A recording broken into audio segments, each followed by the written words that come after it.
Estamos en ampliación de noticias y en este bloque dedicado a nuestro espacio Ciudades con Futuro. Están con ustedes Carlos Villarreal y Jorge Turpo y vamos a conversar sobre las conclusiones de esta segunda edición de la campaña Ciudades con Futuro que organiza RPP Noticias. Carlos, estamos ya con el ministro del Ambiente. Ministro, ¿cómo está usted? Muy buenos días. Muy buenos días, Carlos. Muy buenos días, Jorge, y a través de ustedes a todos sus televidentes y oyentes. Bien, el ministro del Ambiente, Gabriel Quijandría Acosta, que nos acompaña esta mañana. La importancia, ministro, de recuperar el espacio público para las personas. ¿Qué impacto puede tener ello y de qué manera esta emergencia sanitaria, entre todo lo malo, puede ayudar a que recuperemos ese espacio para las personas? A ver, sin duda la situación de la pandemia nos ha puesto nuevamente frente a los ojos la necesidad de planificar mejor nuestras ciudades, ¿no? Y hacerlo además en una perspectiva integral, incluyendo o buscando vincular la planificación urbana con la planificación de los sistemas de transportes, con la planificación de los servicios públicos, por ejemplo, la provisión de agua, los servicios eléctricos. Y esto además en una lógica de ver cómo esto se conecta con el espacio y con los recursos naturales que están disponibles en el ámbito en el cual se desarrolla la ciudad, ¿no? Cosa que lamentablemente en el país pues no hemos seguido de manera muy aplicada, ¿no? O sea, más bien nuestras ciudades se caracterizan por el desorden. Esta pandemia nos ha permitido avanzar en algunos temas que podemos detallar después, como por ejemplo el impulso de la movilidad en bicicleta, ¿no? Que es algo que estaba empezando a darse, pero no a la suficiente velocidad que se requería. Ahora, ministro, ¿cómo se puede lograr uno de los objetivos más, digamos, importantes del Estado, y es que nosotros los ciudadanos tengamos una ciudad más humana, una ciudad más sostenible, donde podamos vivir mejor? Hay varios obstáculos. Uno de ellos es la informalidad, por ejemplo, en el crecimiento urbano sin planificación. ¿Qué estrategia sigue el gobierno para un objetivo, repito, fundamental?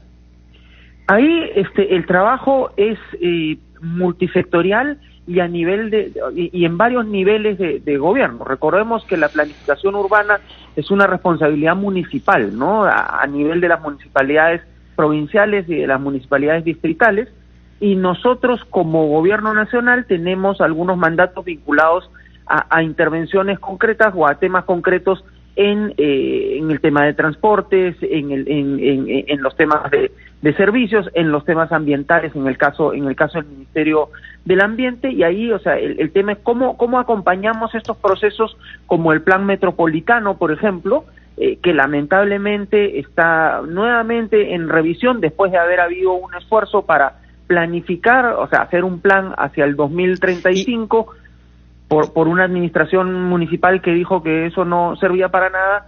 Quedó ahí y ahora estamos en un nuevo proceso de planificación que tal vez nos podríamos haber evitado. Y ahora, en este tema, ministro, yo creo que los gobiernos locales tienen un papel fundamental, ¿no? Sobre todo en la regulación de los espacios públicos.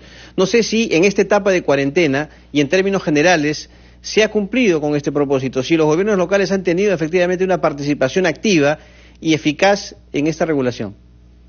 A ver, yo diría que hay una figura mixta, ¿no? O sea, como todo en la pandemia ha habido problemas para poder atender determinadas responsabilidades y temas asociados al cumplimiento de las metas de estos espacios públicos, pero ha habido un impulso, al mismo tiempo ha habido un impulso a la generación o a pensar cosas distintas a las que estábamos habitualmente acostumbrados, como señalaba. Este impulso que han tenido, por ejemplo, las ciclovías, era algo que se venía discutiendo hacía mucho tiempo, pero no había la decisión desde las municipalidades. Y la pandemia lo que ha generado es que ha hecho que estas decisiones, que tal vez eran un poco complicadas, que no había la decisión suficiente desde la municipalidad de avanzarlas, se hayan podido hacer, ¿no? Porque hay una presión mayor de la ciudadanía por una alternativa más segura en términos de sanidad, por ejemplo, que incluso que el transporte público. Sí. Ministro, ¿y cómo hacer ese nivel de coordinación con los gobiernos regionales y municipales desde el Ministerio del Ambiente para que desde las regiones se sienta mucho más cerca la función que cumple el Ministerio del Ambiente, que no se sienta tan lejana sus acciones, sino más bien sea un ministerio que realmente tenga presencia mucho mayor en el país? ¿Qué planificación también hay ello con los gobiernos regionales y municipales? Sí, nosotros tenemos coordinaciones permanentes y en algunos temas específicos tenemos, facilitamos incluso inversiones importantes para el cumplimiento de ciertas metas que son de responsabilidad municipal. El caso de los residuos sólidos, por ejemplo. Nosotros la semana pasada hemos inaugurado un relleno sanitario para utilización de toda la provincia de Chincha, por ejemplo, que va a tener como efecto la mejora en la calidad de vida de todos los distritos de la provincia. Son alrededor de 200.000 personas las que van a estar beneficiadas. Ahí el tema es que nosotros acompañamos con asistencia técnica y con apoyo para obtener el financiamiento. Es un financiamiento de la cooperación japonesa a la municipalidad, pero la municipalidad es quien se hace cargo después de la gestión y del mantenimiento y del funcionamiento del relleno sanitario. Nosotros acompañamos el proceso de inversión, pero ya ellos tienen ante sí la tarea de conseguir los recursos, conseguir que los ciudadanos paguen por este nuevo servicio o este servicio mejorado, ¿no? Que es otro de los temas complicados que tenemos a veces en la ciudad, ¿no? La gente no está acostumbrada a valorar los servicios y a pagar por ellos. Así es. Ministro, hay un tema que es fundamental y es el de la contaminación ambiental. En la primera etapa de la pandemia y con las medidas de restricción que fueron más fuertes que ahora, evidentemente el número de vehículos disminuyó mucho en las calles y a su vez, si algo bueno trajo esta etapa de restricción, además de reducir los casos, es el tema de la contaminación. Y en estos momentos, ¿cómo está? ¿Cuál es la evaluación que se hace? La cuarentena en esta oportunidad no ha sido tan rígida como la anterior, pero los niveles de contaminación, ¿a qué índices llegan? A ver, no hemos regresado a lo que teníamos antes de la pandemia, porque igual hay algún nivel de restricción, y lo otro es que durante la pandemia se ha podido avanzar en algunas medidas que van orientadas a generar un marco más positivo en términos de la gestión de la contaminación vinculada al tema de transporte. Hemos aprobado, por ejemplo, hace unos 10 días atrás, el reglamento nacional para el programa de chatarreo, que era algo que venía en discusión de hacía muchísimo tiempo atrás. Finalmente con el Ministerio de Transportes se pudo aprobar esto, y esto va a permitir, por ejemplo, sacar del parque automotor una serie de vehículos muy antiguos que tienen, por tanto, un efecto muy contaminante.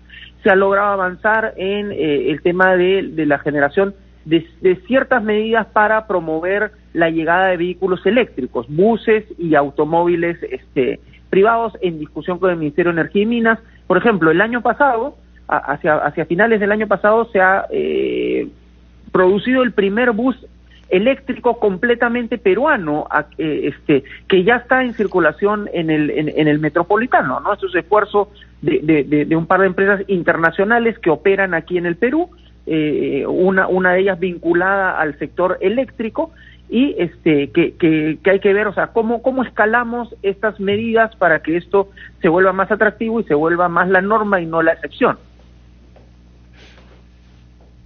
Jorge. Muy bien, y ministro, ¿cómo destacar este tipo de espacios, por ejemplo, donde se ponga en debate, ¿no?, la nueva movilidad urbana, como ha sido y es este espacio de ciudades con futuro? ¿Deben ser espacios que se repliquen? ¿Cuál es el análisis y la conclusión que usted tiene de esta campaña? Sin duda que estos espacios ayudan muchísimo, ¿no?, a discutir ideas, y sobre todo a lo que señalaba yo inicialmente, a ver la necesidad de articular procesos de planificación. O sea, la planificación de los sistemas de transporte urbano no puede estar desligada de la planificación de los temas de vivienda, de los temas de logística que requiere la ciudad, de los temas de servicios, por ejemplo, no todo lo que todo este tema de los despliegues de las redes de gas natural, o las redes eléctricas, o las redes de agua, ¿no? O sea, necesitamos que los profesionales que trabajan en cada una de estas líneas estén interconectados entre sí para que no haya que replantear los planes de cada uno en función de lo que el otro ha hecho sin pensar en las consecuencias que generan las decisiones que toman, ¿no? O sea, necesitamos tener estos espacios donde podamos sentarnos todos a discutir, bueno, cómo gestionamos mejor y de manera más eficiente los espacios y cómo lo hacemos además tomando en cuenta potencialidades y limitaciones que también nos genera el espacio, ¿no? O sea, el componente ambiental siempre tiene que estar presente.